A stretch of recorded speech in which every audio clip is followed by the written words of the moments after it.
of a prophet that has done similar miracles. But I think one of the reasons what someone explained it that last week here in Speaker's Corner is that Jesus was given a lot of miracles because he was the last chance for the people of Israel to kind of a last chance for them because they killed prophets, they did not follow the commandments, they were not faithful to them. So he was given as the last straw, and if they kill him as well, or try to kill him at least, that the kingdom of God, as you call it, would be taken away from the Israelites and given away to the Ishmaelites. This is according to this. This sounds odd to me because in Islam, tens of thousands of prophets were sent all over the world. Every people has its prophet. Yeah. And people are nasty and mean everywhere. Yeah. So you can bet your sweet life they were killing their prophets as well. Yeah. And so why was it that he is recorded in the Quran as the only one who creates life? Because after all, the other peoples would have needed somebody to get a last chance. The people of Israel and the people of Abraham more specifically, Israel at first, and Abraham more specifically were the ones that were chosen out of all people. And so the people that came from Abraham, we have the Ishmaelites and we have the... Do you see them as special then? Because I thought for Muslims, every people has its prophets. It's just that in the Quran, I regard this as suspicious. That there's details about the Israelite prophets and prophets. But if the Quran had recorded the Alaskan prophets, the South American prophets, I'd say there's miraculous stuff there because there'd be information Muhammad couldn't gather naturally from the tribes of Jews and Christians around him. But nonetheless, I never thought that, and I may be a mistake by me, that Islam sees the Jews as the chosen people, because that's a big thing to say. They were the people. I'm going to rephrase. The people, the sons of Abraham, were chosen, and then the sons of Isaac, were chosen. The people of Israel, there is no debate that they were the first one that's chosen, and God blessed them and gave them incredible blessings, and He gave them prophets. We see in the Quran, so for example, Moses talks to the people of Israel, and he says, "Remember the blessings of God that He gave you, that He made prophets within you, and He made you kings." But before the Jews, Abraham is living about 1800 BC. Yeah. Before Abraham was born, we know the Egyptian kingdom existed.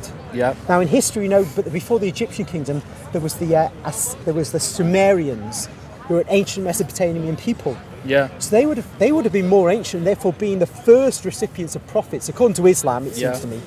And so I still have difficulty seeing why there's this regarding in Islam of the Jews as special.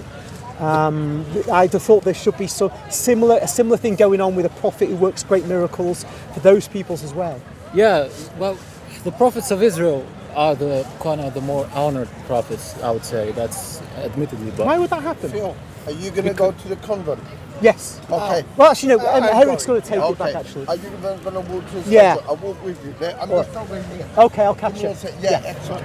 Because Abraham is the chosen one. I mean, even as historical facts, if we go back, there's in the Quran, for example, there are a lot of things that the Quran disagrees with the Old Testament, and I would say the Quran would be kind of more accurate. For example, we have in the account of the story of Moses. In the Bible, if I'm correct, there were 3 kings of pharaohs in the time of Moses. I can't remember whether there were 3. I just can't remember. 3 or 2. But if we go historically, there were no kings that were that reigned as long as 80 years or 40 years. I'm not even sure. We don't know exactly which period Muhammad was, which period Moses was, actually. So we can't say. People try to match up with a particular period in Egyptian Most dynasties. People say Ramses II. I know, but it's really nobody actually says they know for sure.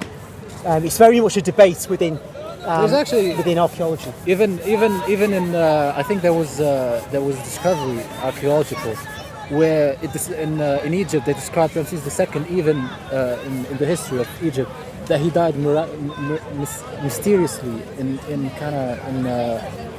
it described his death as mysterious, and it for me it just adds to it as he died mysteriously because he died in the flood when Moses split the sea. We're getting off the point a little bit here. Yes, true. Because after all, if you say Abraham was special, well, actually, no. Abraham. What we have, because we both believe in Noah. So Noah has his family. They survive the flood. They repopulate the world.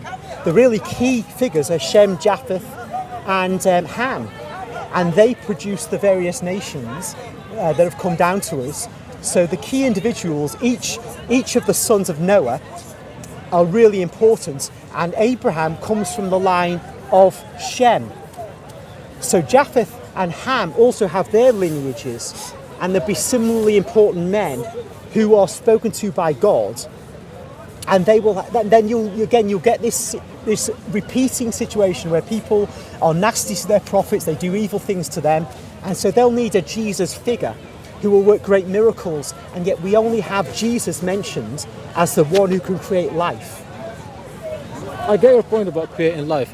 I think it's a different opinion, because the way we see it is just him being as an honored prophet, and you seeing it as kind of something that's only that kind of as that divinizes him or some makes him. Well, not in this specific argument. Really, my point is this: that he would appear to be, if he's the prophet who produces the most amazing miracle, that is the thing that only Allah can do. It's not like curing the sick. A doctor in a way can cure the sick. Yeah. But creating life is only Allah's prerogative, and this is something Jesus does. Then Jesus doesn't even die. He lives now forever. Not forever. And he's coming back. Yeah, he's not living forever, but he's gonna. But when he dies, what's going to happen? He's going to rise from the dead. Then he's going to live everybody. forever. Okay, but he's never going to die. Okay, he's going to die briefly in Islamic eschatology. So he's somebody unique in the human race, it seems, from the Islamic point of view. Has actually escaped death, and he's now been alive 2,000 years. Yeah. So that plus his ability to create life, and put aside the other stupendous miracles that Islam seems to also accept he did, and the constant reference to him in the Quran, it seems to me that he is really the seal of the prophets. And I think what the originator of Islam was doing was saying, look, we believe that Jesus is the top prophet. We just disagree with these Eastern Roman Catholics who were saying he's God. And what happened is the religion evolved to include Mohamed as the seal of the prophets. But really the intention was that Jesus was the seal of the prophets.